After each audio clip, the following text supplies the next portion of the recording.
fan éducation zany dia mikarakara le atao hoe éducation global expo événement izy eo mikarakara fan éducation fampiratiana resaka fianarana any ivelany zany hoe eo ihany koa ny fampafantarana amin'ny mpianatra ny resaka tena andraikitra fan éducation ao anatin'ny sehatra ny fianarana any ivelany misy efatra amby roapolo ireo partenaire anay izay tonga eto amin'izao fotoana zao avy amin'ny firenena anankivalo dia androany tsirapitso izay manao fampiratiana asaina daholo ireo izay mbola lena fianarana any ivelany ho avy. Zavatra firenena mandray tsara dia procédure zany ahafahana mianatra amin'ireo ireo firenena zany misy ao Suisse,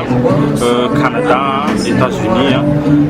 Malaisie, Inde, Maurice, Afrique du Sud, Royaume-Uni. Dia sady mampafantatra ny procédure zay zany ataoko ataoko sady mampafantatra ny procédure zay mampafantatra ny sampam-pianarana zay ny sampam-pianarana izay misy any amin'ireo université miara-miasa aminay. Misy resaka bourse ny fan éducation aloha zany hatria dia tsy tena hoe miovry ao anatin'ny resaka bourse fa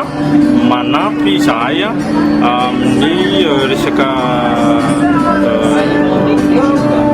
procédure any mpianatra zany facilité an'ilay zay logement, visa,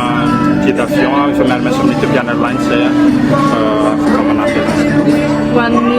mpianatra malagasy manao hoana ny fahazotoana sy ny fahefana zany mianatra any ivelany.